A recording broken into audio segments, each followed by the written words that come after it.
हमारी संस्कृति, हमारे संस्कार सदा रहें हमारे साथ। सब्सक्राइब करें तिलक। इस संसार में हर मानव को अपने वंश वृद्धि की कामना रहती है। यूं भी विवाह धरती के 16 संस्कारों में से एक है और अब वो समय आ गया है कि आप विवाह करें। आप कैसी बात कर रहे हैं मुनिवर? भला दाऊ भैया से पहले मैं अपना विवाह कर लूं? असंभव। क्या मुझे पातक न लगेगा? परिवेत्ता कहलाऊंगा, परिवेत्ता। दाऊ भैया के विवाह की चिंता आप न करें, उसका प्रबंध तो ब्रह्मा जी ने स्वयं कर दिया है। यहां तक कि आपके होने वाली भाभी इस समय पृथ्वीलोक की ओर ही आ रही हैं। भगवान, मैं सतयुग में पैदा हुआ महाराज रेवत का पुत्र ककुदमी हूं। यह मेरी पुत्री यज्ञ कुंड से उत्पन्न हुई है। प्रजापिता भगवान ब्रह्मा जी ने मुझे आप दोनों का परिचय दिया है।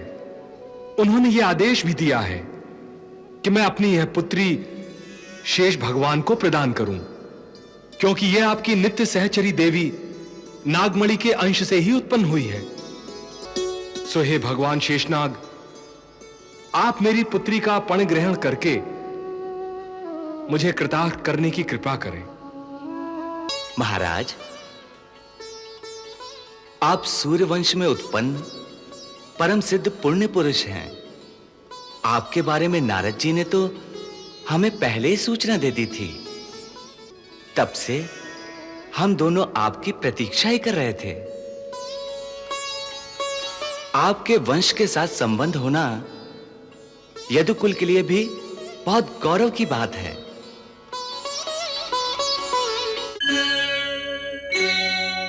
नारायण नारायण नारायण नारायण नारायण नारायण नारायण नारायण।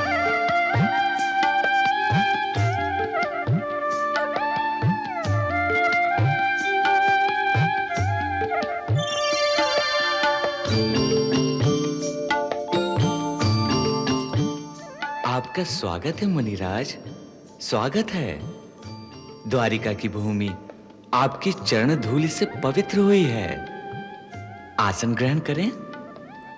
नारायण नारायण। कहिए, क्या समाचार हैं? प्रभु, तीनों लोकों में विश्वकर्मा की बनाई आपकी नगरी की चर्चा हो रही है। हाँ, ये नगरी चर्चा के योग्य ही है। इसीलिए इसे हमने 4 धामों में से एक धाम और 7 मोक्षदायी पुरियों में से एक पुरी का पद प्रदान किया है। आप जिस नगरी में स्वयं विराजेंगे प्रभु, उस नगरी को वो सम्मान प्राप्त होगा जो किसी दूसरे को हो ही नहीं सकता। और कहिए नारद जी, हमारे लिए कोई सेवा हो तो? भगवान, एक छोटा सा प्रश्न है। कहिए।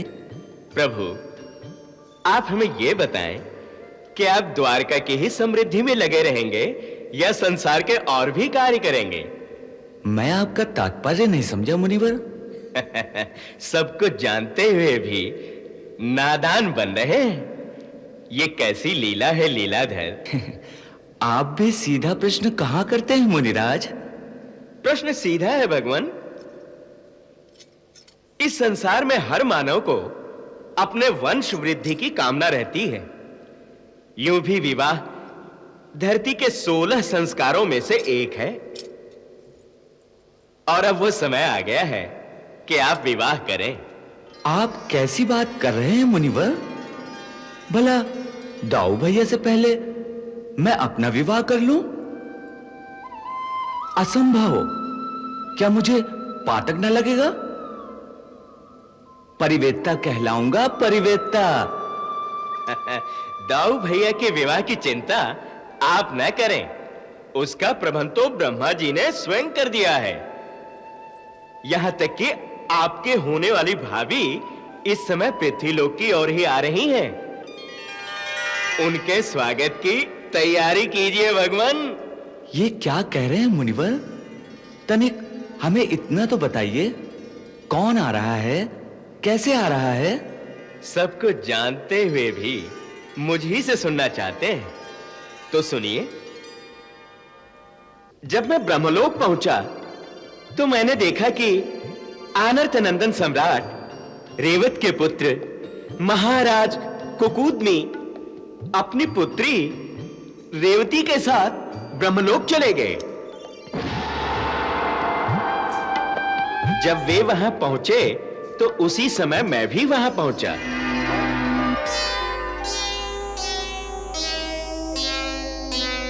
आओ वत्स।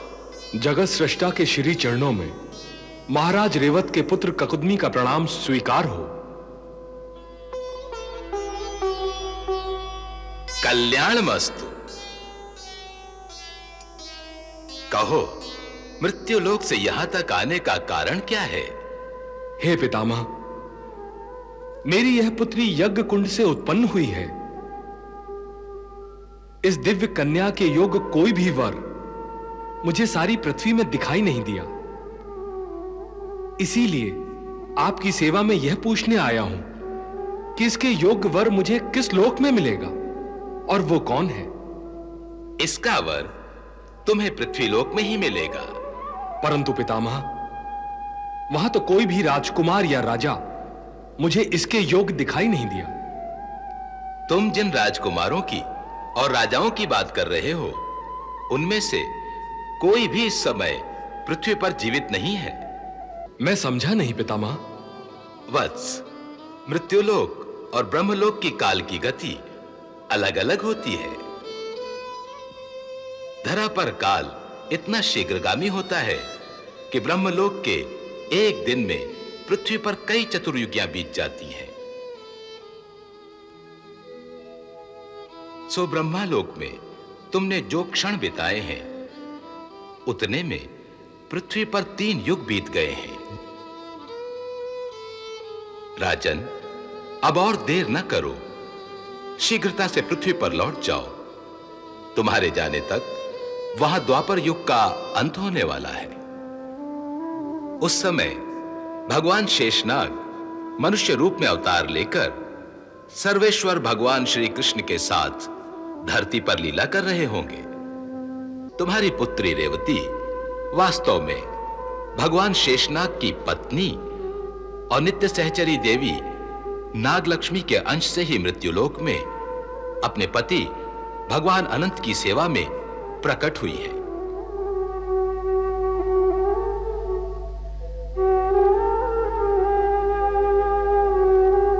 आप इस कन्या का हाथ उनके हाथ में देकर न केवल अपने उत्तरदायित्व से मुक्त हो जाएंगे, वरन प्रभु की कृपा से आपको मोक्ष की प्राप्ति होगी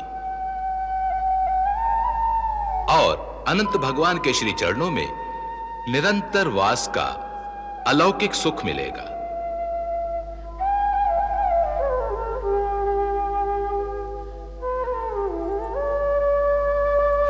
ब्रह्मा जी से सुनकर मैं आपके पास चला आया हूं। नारायण नारायण। ये आपका समाचार बहुत ही शुभ है। मेरा तो रोम रोम प्रफुल्लित हो गया मुनिवर।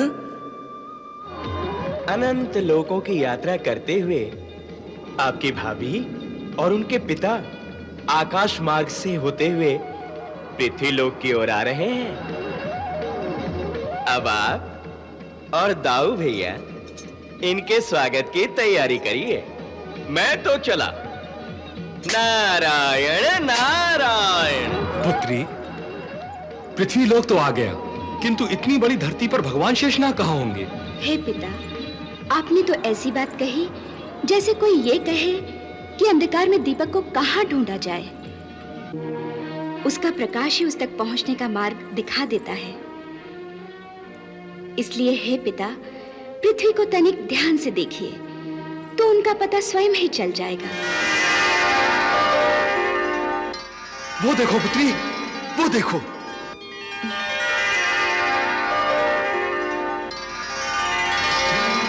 चलो, हमें शीघ्र पहुंचना चाहिए।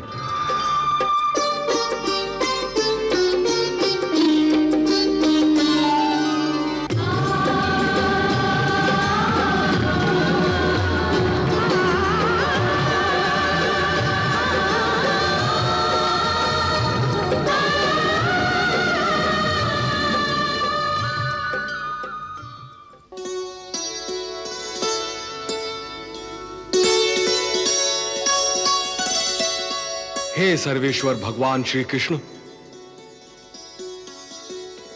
हे धरामंडल को अपने फण पर धारण करने वाले भगवान अनंत, आप दोनों के श्री चरणों में महाराज रेवत के पुत्र ककुदमी का प्रणाम स्वीकार हो। आपका कल्याण हो राजन। प्रभु, जगत श्रेष्ठा ब्रह्मा जी ने मुझे आप दोनों की सेवा में भेजा है। उन्होंने इस मृत्यु लोक में आप दोनों के अवतार लेने का रहस्य भी मुझे बता दिया है। भगवान, मैं सतयुग में पैदा हुआ महाराज रेवत का पुत्र ककुदमी हूं। यह मेरी पुत्री यज्ञ कुंड से उत्पन्न हुई है।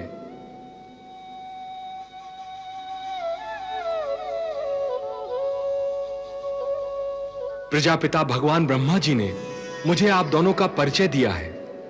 उन्होंने यह आदेश भी दिया है कि मैं अपनी यह पुत्री शेष भगवान को प्रदान करूं, क्योंकि यह आपकी नित्य सहचरी देवी नागमणि के अंश से ही उत्पन्न हुई है। सो हे भगवान शेषनाग, आप मेरी पुत्री का पण ग्रहण करके मुझे कृतार्थ करने की कृपा करें।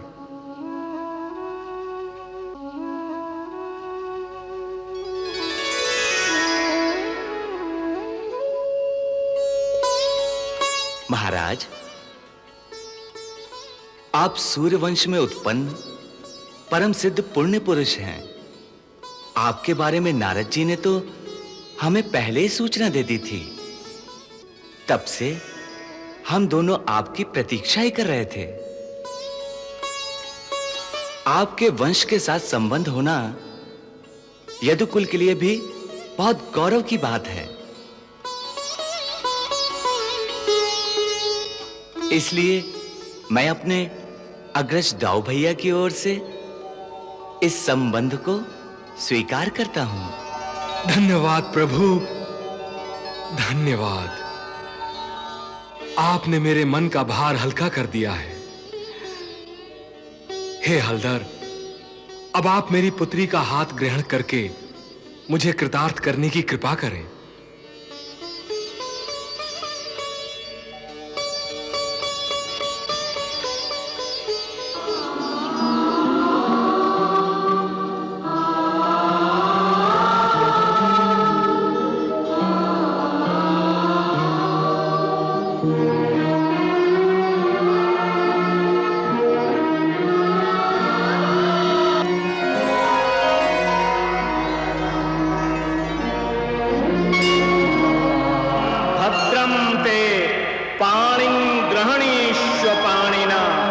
पतिव्रता महाभागा छायेवानुगता सदा।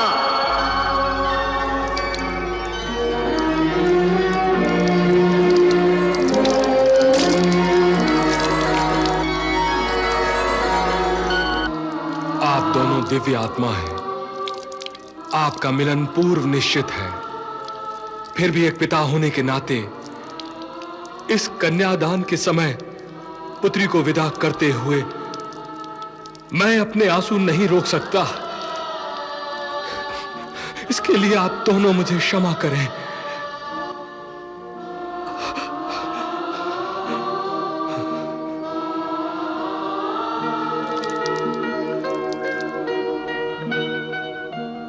आप सर्व ऐश्वर्य संपन्न हैं। फिर भी एक पिता की आपसे यही विनती है कि अपनी इस बेटी को मैंने बड़े लाड़ से पाला है, इसे सर्वदा सुखी रखना, सर्वदा सुखी रखना। हाँ तात, मैं आपको वचन देता हूं कि अपने सुख, ऐश्वर्य और वैभव में इनको बराबर का भागीदार बनाऊंगा। ये मेरे घर की स्वामिनी होंगी और हमारे गृहस्थी का सारा व्यापार इनकी अनुमति और इच्छा के अनुकूल ही होगा। तुम दोनों का कल्याण हो। तुम दोनों सर्वदा सुखी रहो। ईश्वर की असीम कृपा तुम पर सदा बनी रहे। भगवान, मेरा कर्तव्य तो पूरा हो गया, अब आप मुझे आज्ञा दें। महाराज, इतनी जल्दी क्या है? अभी द्वारिका में इनके विवाह की जो धूम मचेगी वो तो देखते जाइए। यहां रहूंगा तो भूखा मर जाऊंगा प्रभु। यह अब पुत्री का नगर हो गया है, यहां का तो मैं पानी भी नहीं पी सकता। वैसे भी यहां के नगरवासी इतनी बड़ी देह वाले दीर्घकाय मनुष्य की हंसी नहीं उड़ाएंगे क्या? देखिए ना, सतयुग की तुलना में इस युग के मनुष्य, प्राणी, पेड़ पौधे सब कितने छोटे हो गए हैं। अब मेरा स्थान यहां नहीं है, मैं हिमालय पर जाकर अब तपस्या करूंगा प्रभु। अच्छी बात है, पधारिए, आपकी तपस्या सफल हो। आपके इतना कहने से ही मेरा कल्याण हो गया प्रभु, मेरा कल्याण हो गया।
दाऊ भैया, भाभी के लिए तो बड़ा ऊंचा महल बनाना पड़ेगा।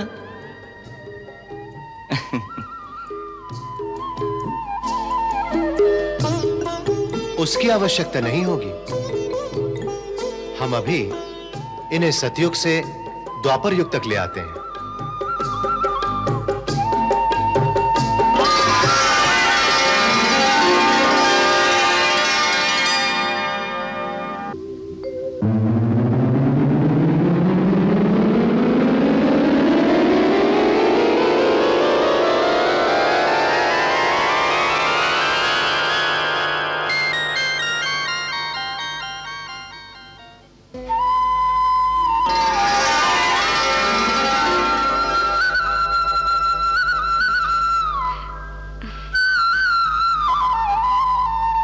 भैया, भाभी, आप दोनों को बधाई हो। अब मेरा यहां क्या काम? आप दोनों बातें करिए, मैं जाकर नगरवासियों को आपके विवाह की सूचना देता हूं।